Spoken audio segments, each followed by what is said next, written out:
अरे बहन चैन, हाय बहन हैन। तुम कुछ सभाओं में नहीं आई? घर पर कोई परेशानी तो नहीं? मेरा भाई सिविल सर्विस परीक्षा में पास हो गया, लेकिन मेरी आस्था के कारण राजनीतिक जांच में फेल हो गया। पुलिस इस बयान पर दस्तखत करने के लिए जोर दे रही है कि मैं परमेश्वर में विश्वास नहीं रखती। अगर मैंने नहीं किए तो मेरा भाई सिविल सर्विस में नहीं जा सकता और मेरे माता पिता की पेंशन भी बंद होगी। आओ बैठो, विस्तार से बताओ। पुलिस मेरे परिवार को डरा धमका रही है ताकि मैं दस्तखत कर दूं। इसलिए घर वाले मुझे सभा में जाने नहीं दे रहे। तुम्हें कैसा लगता है? परमेश्वर में आस्था ही सही मार्ग है। मैं उसे कभी नहीं छोड़ूंगी। दस्तखत करने का सवाल ही नहीं उठता। पर दस्तखत नहीं किए तो मेरे पूरे परिवार को फंसा दिया जाएगा। पिछले कुछ दिनों से मैं इसी उलझन में हूँ। समझ नहीं आ रहा क्या करूँ। दोनों में से कोई एक रास्ता तो चुनना ही पड़ेगा ना। परमेश्वर को चुनने के लिए थोड़े कष्ट और जुल्म सहने होंगे, पर अगर हम भरोसा करें और जी जान लगा दें तो हम अडिग रह सकेंगे। अगर हम में आस्था की कमी होगी तो हम सब मुसीबत को झेल नहीं पाएंगे, डगमगा जाएंगे।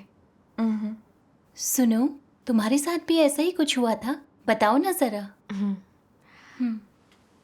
अपनी आस्था के कारण मुझे गिरफ्तार कर लिया गया था। कम्युनिस्ट पार्टी ने मुझे शीजियाओ संस्था बनाकर कानून व्यवस्था कमजोर करने के आरोप में 3 साल की सजा दी। बाहर आकर मैंने सोचा कि दोबारा सभाओं में भाग लूंगी और काम शुरू कर दूंगी, लेकिन सोचा नहीं था कि पुलिस लगातार मेरा पीछा करती रहेगी।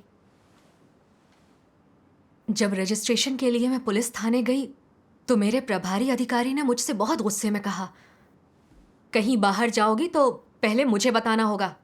शहर से बाहर या विदेश जाने पर 5 साल की पाबंदी है। तुम आस्था का पालन भी नहीं कर सकती। अगर मुझे पता चला कि तुम धार्मिक सभाओं में गई हो तो मैं तुम्हें जेल में बंद कर दूंगा। ये सुनकर माता पिता डर गए और मेरी बड़ी बहन से मुझ पर नजर रखने को कहा ताकि मैं परमेश्वर के वचन ना पढ़ूं। मेरी बहन ने मुझे एक सेल्स क्लर्क की नौकरी दिलवाई। कभी मैं देर तक बाहर रहती तो वो फोन करके पूछती, कहाँ है तू, क्या कर रही है? एक बार जब मैं अपने टैबलेट पर परमेश्वर के वचन पढ़ रही थी तो बहन ने देख लिया और पूछा, ये क्या कर रही हो तुम? टैबलेट छीनने की भी कोशिश की। मैंने उससे कहा, उपन्यास पढ़ रही हूं। तब जाकर उसने छोड़ा। फिर उसके सो जाने के बाद मुझे कंबल के भीतर छिपकर पढ़ना पड़ता था। काम के बाद चोरी छिपे सभाओं में जाती। एक दिन परमेश्वर के कुछ वचन मेरी बहन को दिख गए और उसने पूछा, तू अब भी आस्था रखती है ना? मैंने गुस्से से जवाब दिया, परमेश्वर की आराधना करने में क्या गलत है? मुझे अकेला छोड़ दो। फिर उसने हमारी सबसे बड़ी बहन को बुला लिया। उसने घर आते ही मुझे बहुत जोर से थप्पड़ मारा और चिल्लाई, आस्था रखने की हिम्मत कैसे हुई? पता है ना इसकी वजह से तू जेल जा चुकी है। तू जेल में थी और यहाँ माँ का रो रो कर बुरा हाल था। अगर तुझे फिर जेल भेज दिया गया तो माँ का क्या होगा? कम से कम माँ के लिए अपने परमेश्वर को छोड़ दे। उसकी ये बात सुनकर मुझे बहुत दुख हुआ। मेरी आंखों से आंसू बहने लगे। बचपन से ही माँ मुझे बहुत प्यार करती थी और अब मेरी वजह से वो दुखी हो रही है।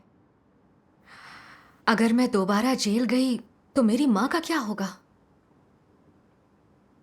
ऐसे कमजोर पलों में मैंने परमेश्वर से प्रार्थना की, उनसे विनती की और मैंने परमेश्वर के ये वचन देखे। परमेश्वर ने इस संसार की रचना की और इसमें एक जीवित प्राणी मनुष्य को लेकर आया जिसे उसने जीवन प्रदान किया। इसके बाद मनुष्य के माता पिता और परिजन हुए और वो अकेला नहीं रहा। जब मनुष्य ने पहली बार इस भौतिक दुनिया पर नजरें डाली तब से नियत था कि वो परमेश्वर के विधान में रहेगा। ईश्वर का जीवन श्वास प्राणी के विकसित होने में बहुत सहयोग देता है। आमीन। आमीन। हाँ, मेरी हर सांस परमेश्वर से आती है। वो जीवन में मुझे हर पल बचाता रहा है। तरह तरह के मददगार लोगों द्वारा, खास तौर पर मेरे माता पिता का प्यार, ये व्यवस्था परमेश्वर ने ही तो की। हाँ, मुझे परमेश्वर का धन्यवाद करना चाहिए। परमेश्वर को नकारना या धोखा देना बहुत गलत होगा। हाँ, मैंने अपनी गिरफ्तारी के बारे में फिर से सोचा और इसका मेरी माँ की सेहत पर बुरा असर पड़ा। क्या ये सब कम्युनिस्ट पार्टी के कारण नहीं हुआ? अगर उन्होंने मुझे गिरफ्तार कर सताया नहीं होता तो मेरे माता पिता दहशत में नहीं आते। पार्टी चाहती है कि मैं परमेश्वर को धोखा दूं। मैं उसकी चालों को कामयाब नहीं होने दूंगी। हाँ, हाँ, तुम सही हो। बस मेरा संकल्प फिर से लौट आया। परिवार जितना भी रोके पर मुझे परमेश्वर का अनुसरण करना है। काम के साथ साथ सभाओं में भाग लेती, सुसमाचार साझा करती रही मैं। परमेश्वर का धन्यवाद। फरवरी 2017 में एक सुबह मैं ऑफिस के लिए तैयार हो रही थी कि एक अनजान नंबर से किसी ने फोन करके कहा, मैं चीफ चैन बोल रहा हूं, अगले 2 दिन में विश्वास न रखने के बयान पर दस्तखत कर दो। गिरफ्तारी के बाद बाकी स्थानीय विश्वासियों ने तो कर दिया, बस तुम ही बची हो। ये सुनकर मुझे बहुत गुस्सा आया। परमेश्वर के वचन पढ़ना मेरी आस्था के अंश है। उन्होंने इसी के लिए मुझे जेल में बंद कर दिया और मेरा मन बदलने की कोशिश की। अब भी उनकी नज़र मुझ पर है। मुझे अपनी आस्था का पालन नहीं करने दे रहे हैं, मुझे दस्तखत करने पर मजबूर कर रहे हैं। वो सचमुच बहुत नीच और दुष्ट हैं। लेकिन फिर मैंने सोचा, अगर दस्तखत करने से मना किया तो क्या वो मेरे दफ्तर में आकर मुझे वापस जेल ले जाएंगे? मैं फिर से जेल जाकर जुल्म नहीं सहना चाहती थी। तो मैंने कहा, अगले 2 दिन व्यस्त हूं मैं, मेरे पास वक्त नहीं है, मैं कुछ दिन बाद आऊंगी। मुझे अचरज हुआ कि अगली सुबह चीफ चैन ने मुझे एक संदेश भेज दिया, तुम्हारा स्वास्थ्य बीमा कार्ड आ गया है, आकर ले जाओ।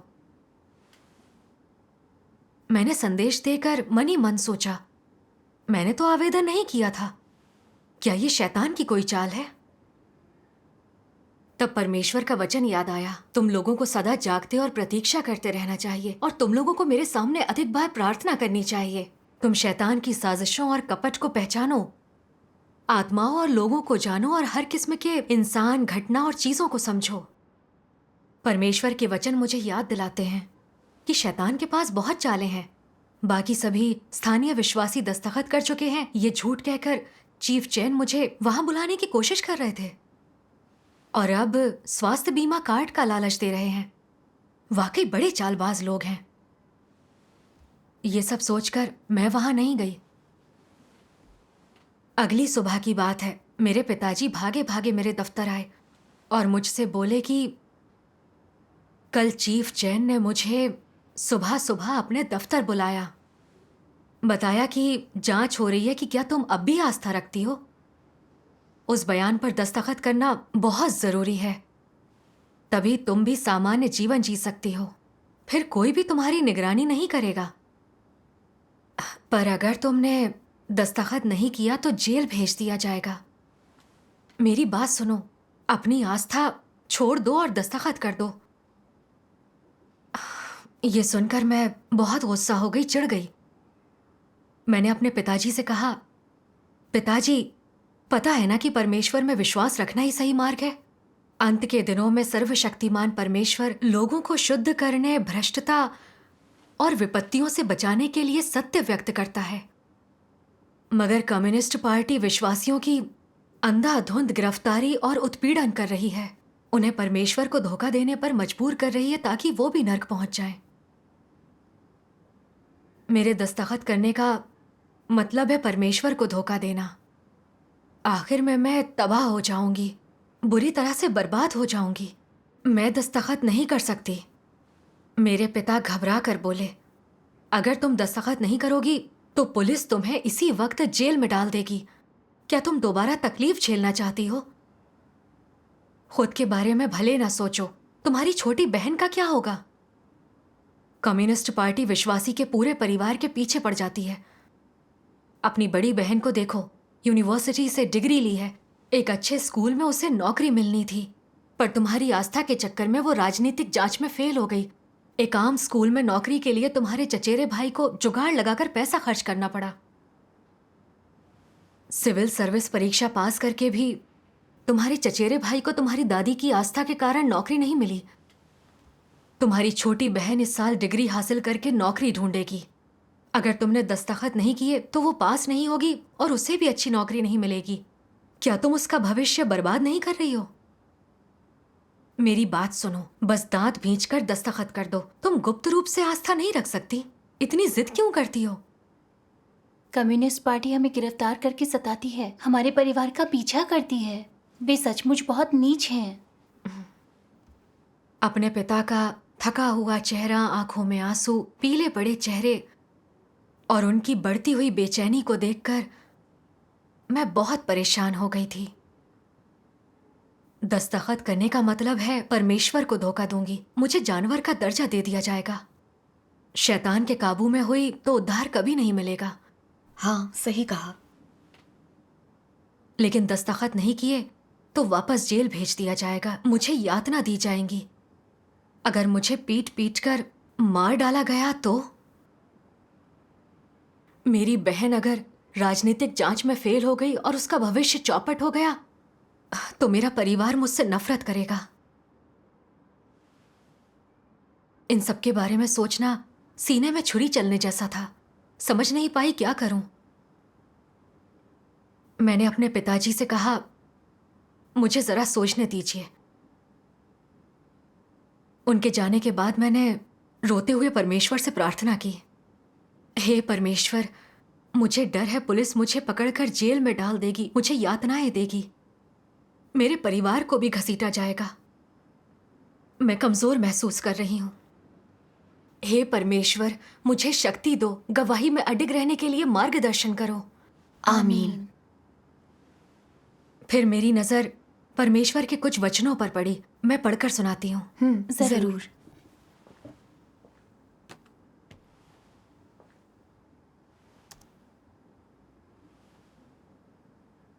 अभी जब लोगों को बचाया नहीं गया है, तब शैतान के द्वारा उनके जीवन में प्रायः हस्तक्षेप और यहां तक कि उन्हें नियंत्रित भी किया जाता है।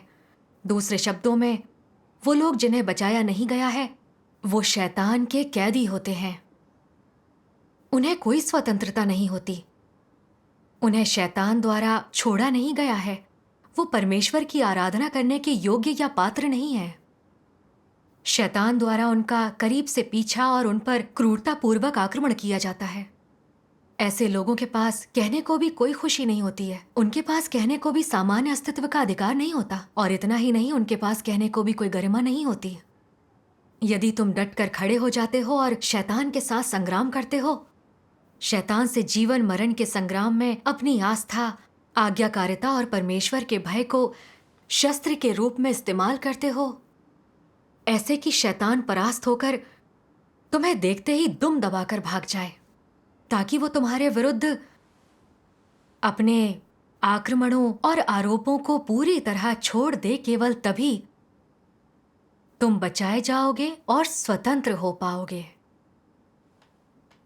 यदि तुमने शैतान के साथ पूरी तरह नाता तोड़ने का ठान लिया है, पर शैतान को हराने वाले शस्त्रों से लैस नहीं हो, तो तुम अब भी खतरे में होगे। समय बीतने के साथ जब शैतान तुम्हें इतना सताए कि तुम कमजोरी में गवाही भी ना दे पाओ या स्वयं को शैतान के आरोपों और हमलों से पूरी तरह मुक्त ना कर पाओ, तो तुम्हारे उद्धार की कम ही कोई आशा होगी। अंत में जब परमेश्वर के कार्य के समापन की घोषणा की जाती है, तब भी तुम शैतान के शिकंजे में होगे, अपने आप को मुक्त करने में असमर्थ, और इस प्रकार तुम्हारे पास कभी कोई अवसर या आशा नहीं होगी। तो निहितार्थ ये है कि ऐसे लोग पूरी तरह शैतान की दास्ता में होंगे। आमीन। आमीन। परमेश्वर के वचनों पर गौर करके मैंने महसूस किया कि कम्युनिस्ट पार्टी का उत्पीड़न और परिवार शैतान के प्रलोभन है। मैंने तब का सोचा जब शैतान ने अय्यूब को ललचाया था। उसकी हर एक चीज को चुरा लिया गया। उसने अपने बच्चों को भी खो दिया। उसके पूरे शरीर पर फोड़े हो गए। उसकी पत्नी ने आक्षेप किया और परमेश्वर को छोड़कर मर जाने को कहा। पर अय्यूब ने परमेश्वर के प्रति आस्था और श्रद्धा के भरोसे गवाही दी। उसने कभी परमेश्वर की शिकायत नहीं की, ये कहते हुए उसकी प्रशंसा भी की कि यहोवा ने दिया और यहोवा ही ने लिया। यहोवा का नाम धन्य है। आमीन। आमीन। उसने शैतान के प्रलोभनों पर विजय पाकर गवाही दी। शैतान को हराकर अय्यूब एक आजाद इंसान बन गया। जेल से मेरे छूटने के बाद कम्युनिस्ट पार्टी ने मेरे परिवार द्वारा मेरी आस्था रोकनी चाही। हर बार ये शैतान का एक प्रलोभन और हमला था। हाँ, शैतान ने परिवार के प्रति मेरे प्रेम का इस्तेमाल किया कि मैं परमेश्वर को धोखा दे दूं। अगर मैं ऐसा करके परिवार और देह सुख की परवाह करती तो मैं शैतान के चंगुल में फंसी ना रहती। मैं जानती थी कि मुझे शैतान की चालों में फंसने के बजाय गवाही देनी है। ये परमेश्वर द्वारा ली जा रही परीक्षा है, यह देखने के लिए कि हम उसके साथ हैं या शैतान के साथ। मैंने परमेश्वर के एक वचन को याद किया। कार्य के इस चरण में हमसे परम आस्था और प्रेम की अपेक्षा की जाती है। थोड़ी सी लापरवाही से हम लड़खड़ा सकते हैं। अगर परमेश्वर में हमारी आस्था सच्ची नहीं है और मोह माया को लेकर दुखी होते हैं तो हम लापरवाही से गलत विकल्प चुनकर बयान पर दस्तखत कर देंगे, शैतान के चंगुल में फंस जाएंगे और उद्धार का अवसर खो देंगे। सही है। फिर मैंने परमेश्वर के वचनों का एक वीडियो पार्ट देखा। आइए साथ में देखें। जरूर।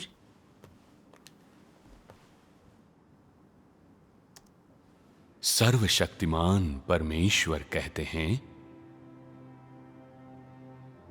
इसके बावजूद कि शैतान कितना सामर्थी है, इसके बावजूद कि वो कितना ढीठ और महत्वाकांक्षी है, इसके बावजूद कि नुकसान पहुंचाने की उसकी क्षमता कितनी बड़ी है, इसके बावजूद कि उसकी तकनीक का दायरा कितना व्यापक है जिससे वो मनुष्य को भ्रष्ट करता और लुभाता है, इसके बावजूद कि उसके छल और प्रपंच कितने चतुर हैं जिससे वो मनुष्य को डराता है, इसके बावजूद कि वो रूप जिसमें वो अस्तित्व में रहता है कितना परिवर्तनशील है, वो एक भी जीवित प्राणी को बनाने में कभी सक्षम नहीं हुआ है, सभी चीजों के अस्तित्व के लिए व्यवस्थाओं और नियमों को निर्धारित करने में कभी सक्षम नहीं हुआ है, किसी भी जीवित या निर्जीव वस्तु पर शासन और नियंत्रण करने में कभी सक्षम नहीं हुआ है। ब्रह्मांड और नभमंडल के भीतर एक भी व्यक्ति या वस्तु नहीं है जो उससे उत्पन्न हुआ हो या उसके द्वारा अस्तित्व में बना हुआ हो। एक भी व्यक्ति या वस्तु नहीं है जिस पर उसके द्वारा शासन किया जाता हो या उसके द्वारा नियंत्रण किया जाता हो। इसके विपरीत उसे न केवल परमेश्वर के प्रभुत्व के अधीन जीना है, बल्कि उसे परमेश्वर के सारे आदेशों और आज्ञाओं को भी मानना होगा। परमेश्वर की अनुमति के बिना शैतान के लिए भूमि की सतह पर पानी की एक बूंद या रेत के एक कण को भी छूना कठिन है। परमेश्वर की अनुमति के बिना शैतान के पास इतनी भी आजादी नहीं है कि वो भूमि की सतह पर से एक चींटी को हटा सके। परमेश्वर द्वारा सृजित इंसान को हटाने की तो बात ही क्या है। परमेश्वर की नजरों में शैतान पहाड़ों के सोसन फूलों, हवा में उड़ते हुए पक्षियों, समुद्र की मछलियों और पृथ्वी के कीड़े मकोड़ों से भी कमतर है। सभी चीजों के बीच में उसकी भूमिका ये है कि वो सभी चीजों की सेवा करे, मानव जाति के लिए कार्य करे, परमेश्वर और उसकी प्रबंधकीय योजना के कार्य करे। इसके बावजूद कि उसका स्वभाव कितना ईर्ष्यालु है, उसका सार कितना बुरा है, एकमात्र कार्य जो वो कर सकता है वो है आज्ञाकारिता से अपने कार्यों को करना। परमेश्वर की सेवा के योग्य होना, परमेश्वर के कार्यों में पूरक होना।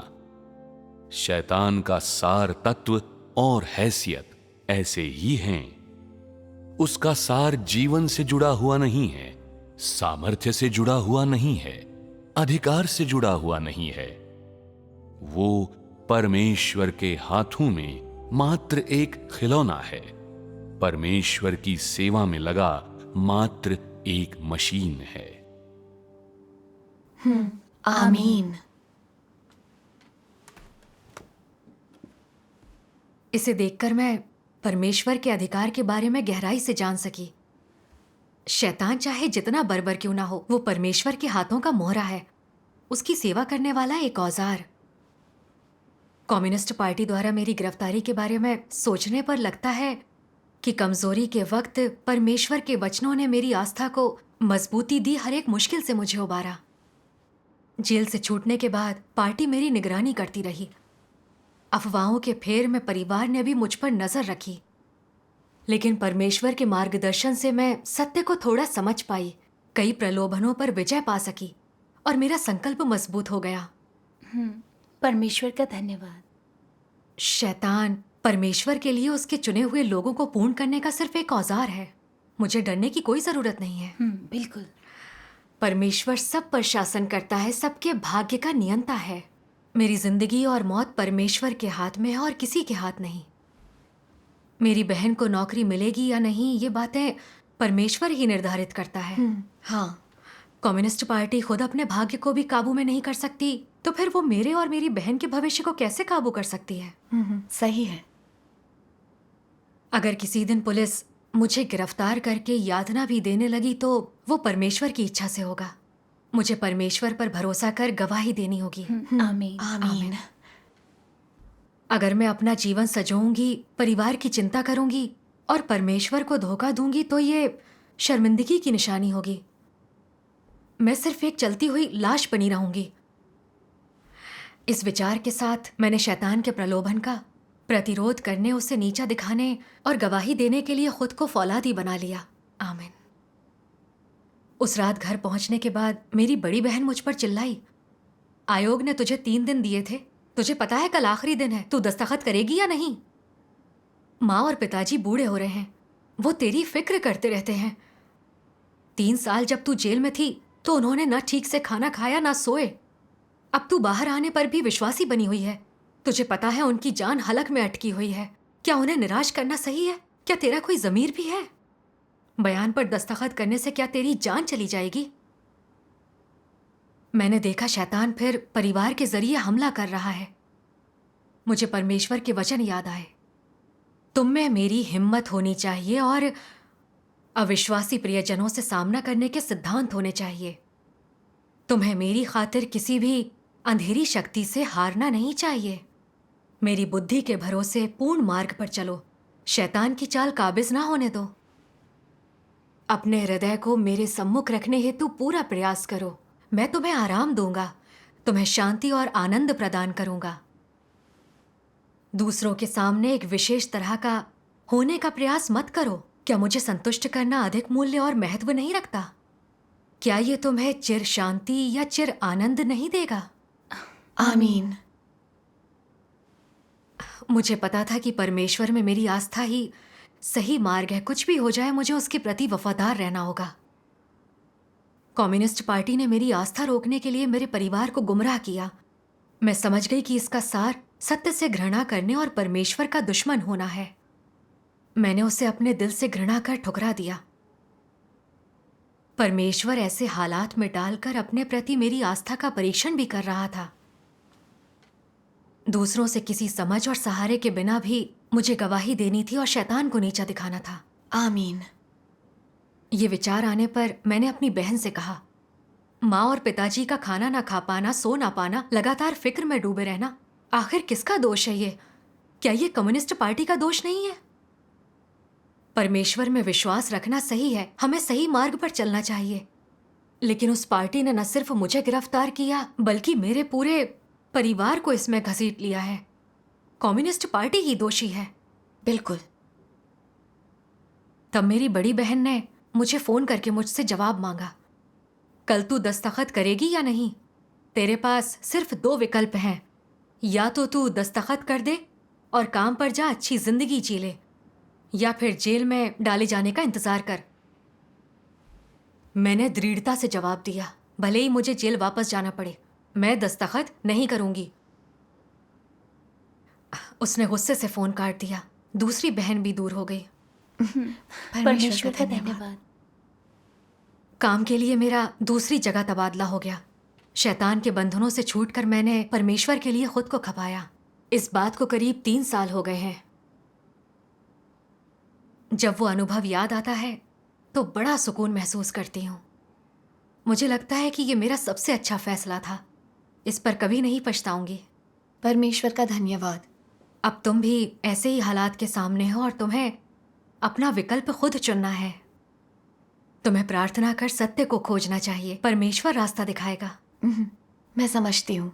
अगर मैं परमेश्वर का अनुसरण करने की कीमत नहीं चुकाऊंगी तो इस मार्ग पर बने रहना मुश्किल होगा। सही है। परमेश्वर सभी के भाग्य का फैसला करते हैं। क्या मेरे भाई का भविष्य उज्जवल होगा? मेरे माता पिता का क्या होगा? ये सारी बातें परमेश्वर के हाथों में है। हाँ, हम में से हर एक का अपना मार्ग है, अपनी मुश्किलें हैं। मुझे मोह माया के कारण रुक नहीं जाना चाहिए। मुझे परमेश्वर की गवाही देकर शैतान को नीचा दिखाना होगा। परमेश्वर का धन्यवाद। परमेश्वर का धन्यवाद।